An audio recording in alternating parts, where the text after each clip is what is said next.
Hello friends, welcome to my YouTube channel. RRB NTPC 2024 के लिए जो हमारा लाइफ साइंस वाला सिलेबस में जो पॉइंट मेंशन किया हुआ है, जिसमें हमें बेसिकली बायोलॉजी के बारे में बात करनी है, जिसके अभी तक 2 लेक्चर हो चुके हैं, जिनमें हमने सेल वाले टॉपिक को स्टार्ट किया था। ये हमारा सेल वाला टॉपिक का थर्ड लेक्चर है, जिसमें आज हम बात करने वाले हैं endoplasmic reticulum, Golgi bodies, vacuoles, plastid और सेंट्रोसोम के बारे में।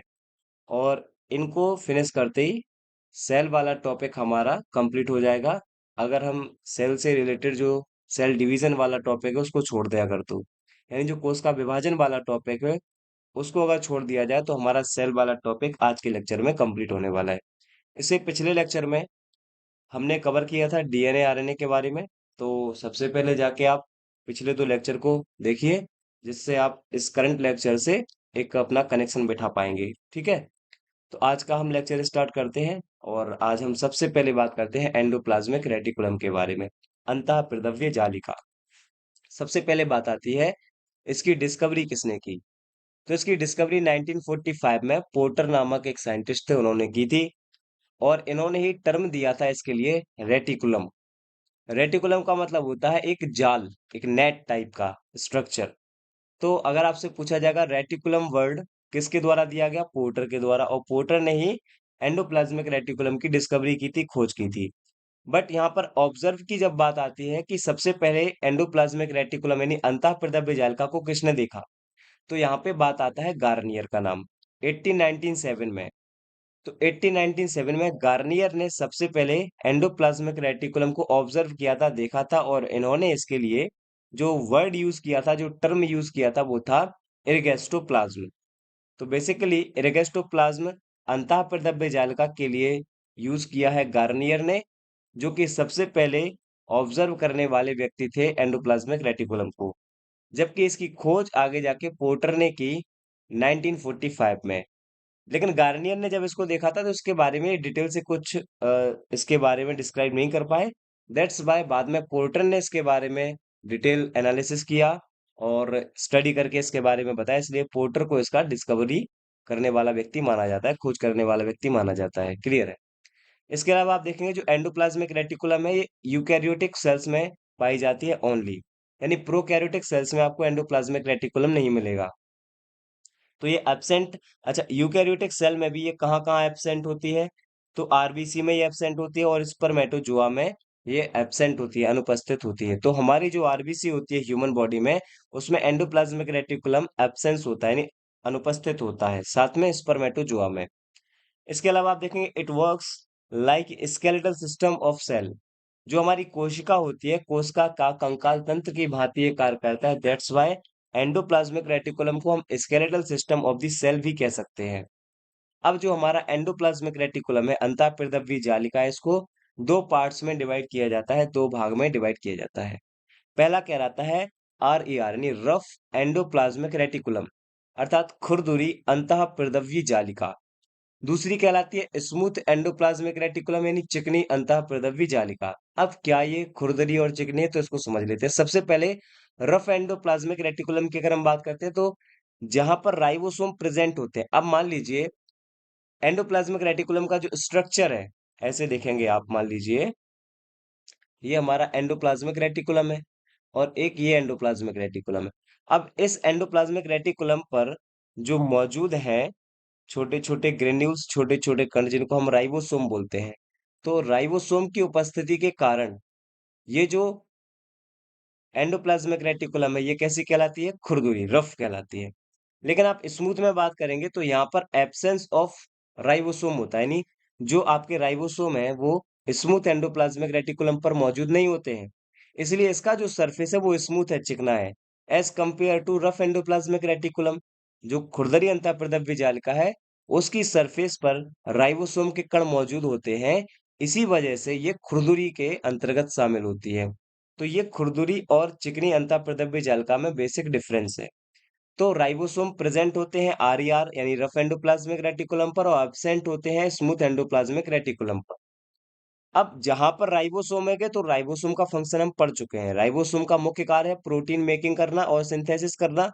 तो बेसिकली आपकी जो खुरदुरी अंतःप्रद्रव्य जालिका है उसी का काम होता है प्रोटीन निर्माण और उसका संश्लेषण करना। तो स्मूथ, अब देखेंगे आपके जहां-जहां बॉडी में स्मूथ चीजें होंगी वहां पर पाया जाता है फैट। फैट को हम लिपिड बोलते हैं। तो लिपिड का सिंथेसिस कौन करता है? Smooth endoplasmic reticulum. जबकि प्रोटीन मेकिंग और प्रोटीन का सिंथेसिस कौन करती है? खुरदुरी अंतःप्रद्रव्य जालिका।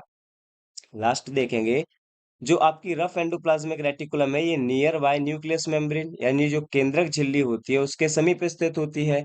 वहीं अगर आप स्मूथ एंडोप्लाज्मिक रेटिकुलम की बात करेंगे तो ये कोशिका झिल्ली के समीप स्थित होती है। That is a difference between rough endoplasmic reticulum and smooth endoplasmic reticulum. तो खुरदुरी अंतःप्रद्रव्य जालिका और चिकनी अंतःप्रद्रव्य जालिका में ये हमने डिफरेंस देखे। तो हम इनको कैसे क्लासिफाइड करते हैं ये सारी बातें आप याद रखेंगे। नेक्स्ट हम मूव करते हैं। नेक्स्ट हमारा जो सेल ऑर्गन है that is Golgi bodies, Golgi काय। अब गोल्गी काय के बारे में जब हम बात करते हैं तो सबसे पहले इसकी डिस्कवरी किसने की? 1898 में कैमिलियो गोल्जी नामक साइंटिस्ट ने गोल्गी बॉडीज को डिस्कवर किया इन आउल नर्वस सिस्टम, उल्लू की तंत्रिका में। सबसे पहले गोल्गी बॉडी को देखा था कैमिलियो गोल्गी ने। चूंकि इन्होंने देखा इसीलिए इसे इस सेल ऑर्गन का नाम गोल्गी बॉडीज रखा गया। इसका प्रेजेंट की बात करते हैं तो ये नियर द न्यूक्लियस, केंद्रक के समीप ये स्थित होती है गोल्गी बॉडीज। इसको लाइपोकॉन्ड्रिया भी कहा जाता है। क्यों कहा जाता है लाइपोकॉन्ड्रिया? क्योंकि लिपिड की बनी होती है, इसलिए इसको लाइपोकॉन्ड्रिया भी कहा जाता है। आगे देखेंगे, ओनली इन यूकैरियोटिक सेल, ये सिर्फ यूकैरियोटिक कोशिकाओं में पाई जाती है। अब यूकैरियोटिक कोशिकाएं क्या होती हैं, प्रोकैरियोटिक कोशिकाएं क्या होती हैं, इसकी डिटेल में हम चर्चा अपने पहले लेक्चर में कर चुके हैं। तो अगर आप अभी इस लेक्चर को देख रहे हैं तो मैं आपसे कहूंगा कि सबसे पहले जाके आप पहला और दूसरा लेक्चर को देखिए। नेक्स्ट हम बात करते हैं इन प्लांट सेल। अगर हम पादप कोशिकाओं की बात करते हैं तो पादप कोशिकाओं में इसी गोल्गी बॉडीज को एक अलग टर्म दिया जाता है दैट इज डिक्टियोसोम। तो डिक्टियोसोम क्या है? Dictyosome is a Golgi bodies but in plant. तो पादपों में इसी गोल्गी बॉडीज को डिक्टियोसोम के नाम से जाना जाता है जिसे हम एनिमल सेल में गोल्गी बॉडीज बोलते हैं। ठीक है। नेक्स्ट पॉइंट याद रखेंगे, इसको traffic police of the cell कहा जाता है, ट्रैफिक मैनेजर कहा जाता है। जो हमारी कोशिका होती है उस कोशिका का यातायात पुलिस या यातायात प्रबंधक कहा जाता है। यातायात प्रबंधक क्यों कहा जाता है आप देखेंगे, क्योंकि ये जो प्रोटीन होते हैं प्रोटीन के पैकेट बनाने का काम करता है और उनको सही जगह पर पहुंचाने का काम करता है। तो ये एक तरह से ट्रैफिक मैनेजर का कार्य करता है। तो फंक्शन में आप देखेंगे, इट ट्रांसफर एनर्जी, ये ऊर्जा का स्थानांतरण करने देता है। और packing of the protein, protein के पैकेट बनाने का काम करता है। And it is helpful in the formation of lysosome, lysosome के निर्माण में ये सहायक होता है। अब लाइसोसोम क्या है? तो दोस्तों लाइसोसोम के बारे में हम सारी चर्चा अपने पिछले लेक्चर में कर चुके हैं। ये हुआ हमारा गोल्गी बॉडीज। आई होप ये सारे पॉइंट आपको क्लियर होंगे। नेक्स्ट पॉइंट हम बात करते हैं वैक्यूल्स के बारे में। इसके बारे में थोड़ा डिटेल से देखेंगे, थोड़ा इसके बारे में इंफॉर्मेशन अन्य सेल ऑर्गन से ज्यादा होगा। तो सबसे पहले इसको पॉकेट ऑफ द सेल कहा जाता है, यानी कोशिका की जेब कहा जाता है। जेब मतलब जहां पर हम कोई चीज रखते हैं। अब ये क्या रखता है? ये बेसिकली वाटर को स्टोर करके रखता है, इसलिए इसको पॉकेट ऑफ द सेल कहा जाता है। First observation in protozoa in the form of star by Spallanzani, मतलब जो स्पेलेंजनी नामक साइंटिस्ट थे उन्होंने सबसे पहले प्रोटोजोआ में इसको स्टार के रूप में देखा था। स्टार मतलब तारे के रूप में, इसीलिए स्पेलेंजनी ने इसको टर्म दिया था star.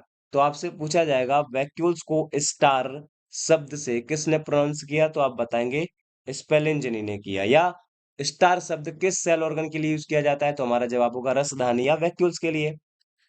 Term vacuole is given by Dujardin. तो अब जो डुजार्डिन थे, डुजार्डिन ने रिक्त का शब्द दिया, वैक्यूल वर्ड दिया, जिसको हम सामान्यतः इसी नाम से जानते हैं इस वैक्यूल्स को। तो यह शब्द दिया था डुजार्डिन ने। नेक्स्ट, ये storage of water minerals and glucose, जल खनिज और ग्लूकोज का ये स्टोरेज करता है कौन? वैक्यूल्स। और ये सारे कैसे पदार्थ हैं? निर्जीव पदार्थ हैं, नॉन लिविंग सब्सटेंस हैं। तो आप एक याद रखेंगे, एक नॉन लिविंग सब्सटेंस के रूप में हमारे पास वैक्यूल्स आ चुका है। पादप कोशिकाओं में यह 90% स्थान घेरती है, यानी it occupies 90% space in the plant cell. क्योंकि प्लांट सेल में इसका शेप बहुत बड़ा होता है, इसका आकार बहुत बड़ा होता है। इन प्लांट सेल पादप कोशिकाओं में इसे स्लाइडेन ने देखा था। तो जो सेल थ्योरी देने वाले हैं स्लाइडेन एंड स्वान, उनमें से जो स्लाइडेन है, उन्होंने सबसे पहले इसको प्लांट सेल में देखा था क्योंकि ये वनस्पति विज्ञानी थे और जो श्वान था वो जंतु विज्ञानी था। अब बात करते हैं टोनोप्लास्ट के बारे में। टोनोप्लास्ट टर्म क्या है? तो it is a membrane of vacuoles. मान लीजिए रिक्तका है, रिक्तका के ऊपर जो झिल्ली पाई जाती है, उसी झिल्ली को टोनोप्लास्ट के नाम से जाना जाता है। एग्ज़ाम में आपसे पूछा जा सकता है ये पॉइंट। और ये सिंगल मेम्ब्रेन वाला सेल ऑर्गन है। इस पर एकल झिल्ली पाई जाती है और जो टोनोप्लास्ट है ये बताया था डी वेरीज़ ने इसके बारे में कि टोनोप्लास्ट नामक एक मेम्ब्रेन है जो वैक्यूल्स के ऊपर पाई जाती है। बताने वाले कौन है? D varies. अब 2 प्रकार की सेल होती हैं, एक इमैच्योर सेल होती है, एक मैच्योर सेल होती है, यानी अपरिपक्व कोशिका होती है और परिपक्व। अपरिपक्व कोशिका वो होती हैं जिनका साइज छोटा होता है और मैक्सिमम इन नंबर होती हैं, संख्या में अधिक होती हैं और आकार छोटा होता है। वहीं जो मैच्योर सेल होती हैं वो लार्ज होती हैं in number and minimum sorry large होती हैं इन साइज एंड मिनिमम होती हैं इन नंबर।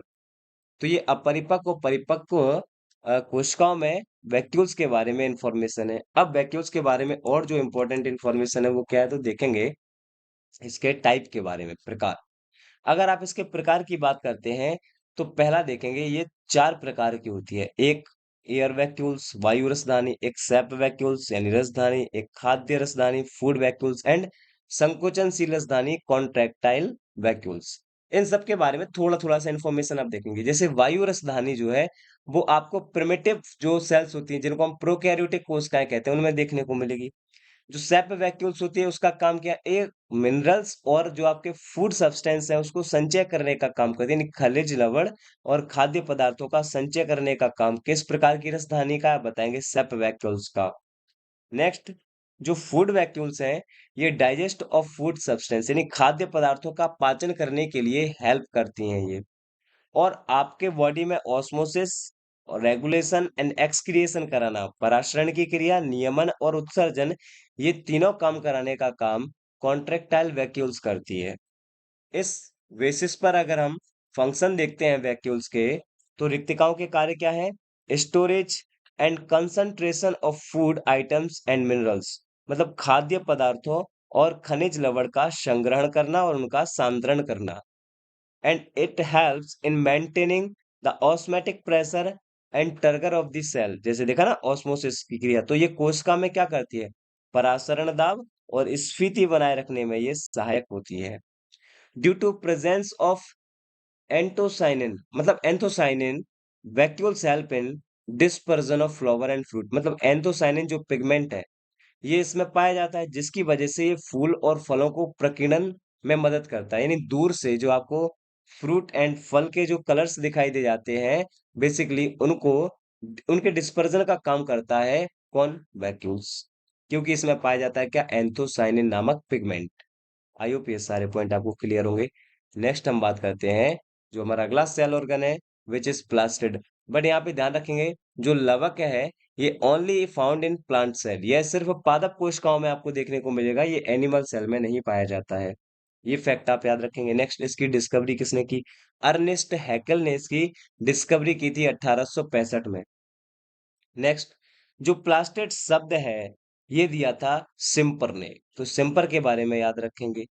अब बात करते हैं ये 3 प्रकार का होता है व्हिच इज़ वेरी इंपॉर्टेंट। तो फ्रेंड्स आप अब जो मैं आपको पॉइंट बताने वाला हूँ प्लास्टेट के बारे में इसको बहुत ध्यान से सुनेंगे और समझेंगे। 3 प्रकार में सबसे पहला प्रकार है क्लोरोप्लास्ट। यहाँ पर जो कुछ भी चर्चा की गई है वो क्लोरोप्लास्ट के बारे में है। 3 टाइप के होते हैं उनमें से पहला टाइप है क्लोरोप्लास्ट। अब क्लोरोप्लास्ट के बारे में जो सारी इंफॉर्मेशन है वो आप ध्यान रखेंगे। पहला क्लोरोप्लास्ट क्या है? Found in green part of plant, पादपों के हरे भागों में पाया जाने वाला जो लवक है जो प्लास्टिड है वो क्या कहलाता है? हरित लवक। इसमें जो पिगमेंट पाया जाता है क्लोरोप्लास्ट में वो कहलाता है क्लोरोफिल। और क्लोरोफिल की वजह से ही लीफ कलर इज ग्रीन, पत्तियों का जो रंग है वो हरा होता है। तो आपसे पूछा जाएगा पत्तियों का हरा रंग किस वर्णक की वजह से होता है तो बताएंगे क्लोरोफिल। किस लवक की वजह से होता है तो बताओगे क्लोरोप्लास्ट। ये दोहरी झिल्ली का एक सेल ऑर्गन है which is made up by lipoprotein, यानी लाइपोप्रोटीन की बनी होती है, यानी लिपिड और प्रोटीन की मिलकर बनी होती है, यानी वसा और प्रोटीन की मिलकर बनी होती है। क्योंकि लिपिड को हम वसा कहते हैं और प्रोटीन तो प्रोटीन है ही। इन दोनों झिल्लियों के बीच का स्थान जो है वो कहलाता है पेरिप्लास्टिडियल स्पेस। ये याद रखेंगे, क्या कहलाता है? पेरिप्लास्टिडियल स्पेस। ये स्पेस किसके बीच में पाया जाता है? बताएंगे, जो हमारा क्लोरोप्लास्ट है, बेसिकली प्लांट में जो क्लोरोप्लास्ट पाया जाता है, उसकी जो डबल मेम्ब्रेन होती है, तो दो मेम्ब्रेन के बीच में, यानी दो झिल्लियों के बीच में जो स्पेस होता है उसको बोलते हैं पेरिप्लास्टिडियल स्पेस। अब इसकी जो मोटाई होती है वो होती है 1 से 3 माइक्रोमीटर, इसका डायमीटर होता है 5 से 10 माइक्रोमीटर का, याद रखेंगे। क्लोरोप्लास्ट जो है वो आपको छायादार स्थानों में उगने वाले पौधों का जो क्लोरोप्लास्ट होता है उसका आकार जो है बड़ा होता है, शेप बड़ा होता है। Chloroplast of plant growing in shady places are larger in size. इनमें डीएनए प्रेजेंट होता है, और जिसमें डीएनए प्रेजेंट होता है वो सेमी ऑटोनोमस ऑर्गन कहलाता है। जैसे माइटोकॉन्ड्रिया में भी डीएनए प्रेजेंट होता है, तो मैंने आपको बताया था it is also semi autonomous cell organ. अर्ध स्वायत्त कोशिकांग कहते हैं इसको प्लांट का। अब आप ये डायग्राम देखेंगे जरा, ये जो मैंने डायग्राम बनाया हुआ है इसको देखिए। ये मान लीजिए पूरा है क्लोरोप्लास्ट। इस क्लोरोप्लास्ट में कुछ कॉइन लाइक स्ट्रक्चर्स आपको ये दिखाई दे रहे होंगे। इनके पूरे के अगर ग्रुप की बात करेंगे तो पूरे ग्रुप को कहा जाता है ग्रेना। और grana is present in the stroma part of chloroplast. तो क्लोरोप्लास्ट का जो स्ट्रोमा पार्ट होता है वहां पर पाए जाते हैं क्या? Grana. Grana is a coin like structure, यानी सिक्कों के समान संरचनाएं होती हैं। अब इस पूरे ग्रुप में से अगर आप एक ग्रेना को उठाते हो, पूरे स्ट्रक्चर में से किसी एक कॉइन लाइक स्ट्रक्चर को उठाते हो, तो उसको कहा जाता है thylakoid. What is thylakoid? Thylakoid is a unit of photosynthesis, प्रकाश संश्लेषण की इकाई है। लेकिन दोस्तों, थोड़ा सा मैं आपको और डीप में बताना चाहूंगा इसके बारे में। तो अब देखिए, मान लीजिए ये वो कॉइन लाइक स्ट्रक्चर है जिसको हमने बोला था ग्रेना, और ग्रेना में से एक कॉइन को हमने बोला थैलेक्वाइड। अब इन थैलेक्वाइड्स पर भी छोटे-छोटे कण पाए जाते हैं, small particles are present in thylakoid, जिनको बोलते हैं क्वांटोसोम। क्या बोला जाता है? क्वांटोसोम। क्वांटोसोम क्या है आप बताएंगे? It is a small particles which are present on the surface of thylakoid. तो जो थैलेक्वाइड है उसकी सतह पर पाए जाते हैं छोटे-छोटे कण, जिनको क्वांटोसोम कहते हैं। और क्वांटोसोम क्या करते हैं? ये एब्जॉर्ब्स करते हैं सनलाइट को, सूर्य का प्रकाश का अवशोषण करते हैं। और दैट्स व्हाई अगर आप बात करेंगे ट्रू यूनिट ऑफ फोटोसिंथेसिस, प्रकाश संश्लेषण की सत्य इकाई कौन सी है, तो क्वांटोसोम होगी, ना कि थैलेकोइड। बट इतना डिटेल में नहीं जाता है, तो हम थैलेकोइड को ही यूनिट मान लेते हैं। बट आप देखेंगे अगर एग्जाम ऑप्शन में क्वांटोसोम दिया है तो हम फिर थैलेकोइड को टिक नहीं करेंगे, फिर हम क्वांटोसोम को ही टिक करेंगे। एक क्लोरोप्लास्ट में 4 से 60 ग्रेना होते हैं। मान लीजिए एक क्लोरोप्लास्ट है, उसमें सॉरी 40 से 60 ग्रेना होते हैं, और एक ग्रेना में 50 थैलेक्वाइड होते हैं। मान लीजिए एक ग्रेना है, उसमें 50 थैलेक्वाइड की संरचनाएं होती हैं। ये एक पॉइंट आप याद रखेंगे। नेक्स्ट यहाँ पे देखेंगे तो लिखा है cylindrical structure are present in stroma is called grana. अब बताया जा रहा है कि ग्रेना क्या है। तो ग्रेना, जो स्ट्रोमा है उसमें पाई जाने वाली बेलनाकार संरचनाओं को ग्रेना कहते हैं। मैं बोल रहा हूँ ना यहाँ पे कॉर्न लाइक स्ट्रक्चर बार बार, तो वही है ये। तो प्लास्टेड के जो 3 प्रकार होते हैं उनमें से पहला प्रकार हुआ हरित लवक। नेक्स्ट हम बात करते हैं, तो मैंने आपको बताया पहला प्रकार हमने पढ़ लिया क्लोरोप्लास्ट, है ना। अब हम बात करते हैं, नेक्स्ट है क्रोमोप्लास्ट, सेकंड टाइप, वर्णी लवक हिंदी में बोलते हैं इसको। अब अगर प्लांट में आप हरे रंग को छोड़ दो, तो बाकी जितने भी उसमें कलरफुल चीजें होती हैं उसके लिए जिम्मेवार होता है क्रोमोप्लास्ट। तो provide all other colour except green and it is present in fruits and flowers. तो रंग बिरंगी चीजें एक प्लांट में अगर देखेंगे आप ग्रीन रंग को छोड़कर, तो वो फ्रूट होगा या फ्लावर होगा। ठीक है जी। नेक्स्ट, इसका तीसरा टाइप है वो कहलाता है अवर्णी लवक, जिसको हम बोलते हैं ल्यूकोप्लास्ट। ल्यूकोप्लास्ट ये एक पिगमेंट लेस प्लास्टिड है, वर्णक विहीन लवक है, which is found in roots, जो पाया जाता है कहाँ पर? पेड़ पौधों की जड़ों में। इसके अलावा एम्ब्रियोनिक सेल में पाया जाएगा, भ्रूणीय कोशिकाओं में पाया जाएगा, और सेक्स सेल्स यानी कि लैंगिक कोशिकाओं में आपको देखने को मिलेगा अवर्णी लवक। बेसिकली ये अवर्णी का मतलब होता है किसी भी प्रकार का कलर ना होना, यानी कलरलेस।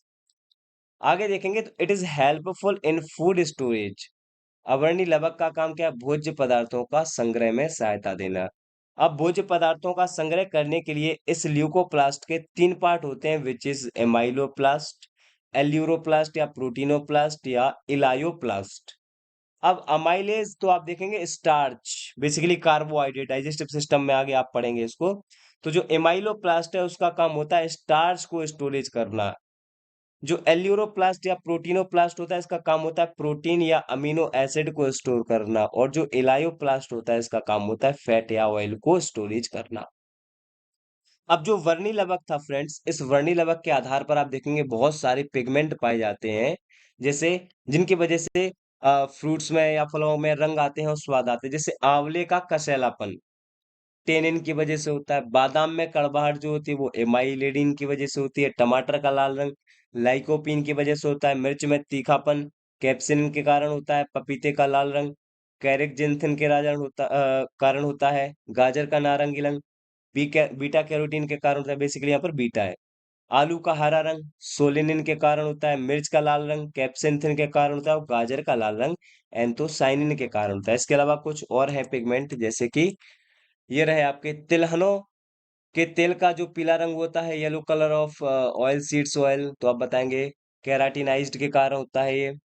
नेक्स्ट, खीरे में जो कड़वाहट होती है वो कुकुरबिटेसी की वजह से होती है। करेले में जो कड़वाहट होती है वो मैर्मोडिकोसाइट की वजह से होती है। प्याज का जो लाल रंग होता है वो एंथोसाइनिन के कारण होता है। प्याज का पीला रंग क्वेरसेटिन के कारण होता है। हल्दी में पीला रंग कुर्कुमिन के कारण होता है। मूली में तीखापन आइसोसाइनेट की वजह से होता है।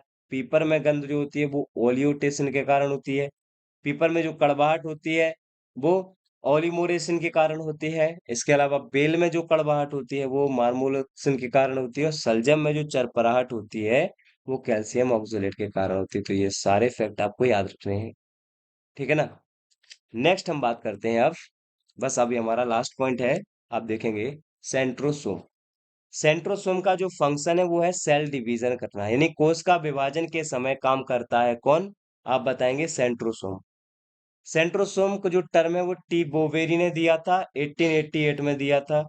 इसके अलावा ये मेम्ब्रेनलेस सेल ऑर्गन होता है, झिल्ली विहीन कोशिकांग होता है, और शुक्र जनन के समय स्पर्मेटोजेनेसिस के समय जो शुक्राणु होता है उसकी टेल का निर्माण करने का काम करता है सेंट्रोसोम। इसके अलावा ये स्ट्रक्चर आपको जो दिखाई दे रहा है, it is a difference between animal cell and plant cell. पादप कोशिकाओं में और जंतु कोशिकाओं में अंतर और समानताएं बताने का काम कर रहा है। अब थोड़ा सा आप यहाँ पे समझेंगे इसको ध्यान से। देखिए फ्रेंड्स, ये जो है आप देखेंगे एनिमल सेल और प्लांट सेल की जहां पे हम बात कर रहे हैं, तो देखिए ये एनिमल सेल है, तो यहाँ पर जो लिखे हुए हैं ये इन दोनों के बीच में डिफरेंस है, जबकि ये जो मिड पॉइंट में लिखा हुआ है ये इन दोनों में समानताएं जो पाए जाते हैं, ठीक है। जैसे हम डिस्कस करते हैं तो आप देखेंगे एनिमल सेल का साइज स्मॉल होता है, इनका साइज लार्ज होता है। ये इनका जो शेप होता है वो सर्कुलर होता है, इसका स्क्वायर शेप होता है। इसके अलावा देखेंगे आप वैक्यूल्स जो होती हैं वो स्मॉल होती है, और इस पे देखेंगे तो लार्जर होते हैं। इनमें सीलिया पाए जाते हैं, इनमें सेल वॉल पाए जाते हैं, इनमें फ्लैजेला होते हैं, इनमें प्लास्टिड होते हैं, इनमें लाइसोसोम होते हैं, इनमें क्लोरोप्लास्ट होते हैं। बेसिकली ये केवल आपको कहाँ देखने को मिलेंगे, एनिमल सेल में, ये देखने को मिलेंगे प्लांट सेल में। लेकिन माइटोकॉन्ड्रिया दोनों सेल में, मेम्ब्रेन दोनों सेल में पाए जाते हैं, राइबोसोम वही 70s 80s के होते हैं लेकिन दोनों में पाए जाते हैं, एंडोप्लाज्मिक रेटिकुलम दोनों में पाए जाते हैं, गोल्गी बॉडीज दोनों सेल्स में पाए जाते हैं, केंद्रक दोनों में पाए जाते हैं, और सेंट्रोसोम दोनों में पाए जाते हैं। तो इस प्रकार से ये हुई सिमिलरिटीज, ठीक है, ये हुई समानताएं, और ये है इनके बीच में डिफरेंस। तो इस प्रकार से सेल, प्लांट सेल और एनिमल सेल में ये हमने डिफरेंस देखा। तो अब जो हमारा नेक्स्ट टॉपिक रह जाएगा विट इज सेल डिवीजन। तो नेक्स्ट क्लास में जो हमारा लेक्चर रहेगा उसमें हम बात करेंगे कोश का विभाजन के बारे में। इस लेक्चर में हमने जितने भी सेल ऑर्गन थे वो कंप्लीट किए। इस प्रकार से सेल वाला टॉपिक हमारा फिनिश होता है। फ्रेंड्स, अगर आपको वीडियो पसंद आती है तो वीडियो को लाइक करें, कमेंट करें, ज्यादा से ज्यादा अपने दोस्तों के साथ इस वीडियो लेक्चर को शेयर करें। साथ में इसका आपको जो पीडीएफ है वो हमारे टेलीग्राम चैनल पर मिलेगा, जिसका लिंक आपको डिस्क्रिप्शन बॉक्स में दिया हुआ है, तो वहां पर जाकर आप हमारे टेलीग्राम चैनल को ज्वाइन कर सकते हैं। चलिए मिलते हैं नेक्स्ट वीडियो में, तब तक अपना ध्यान रखें। Thank you.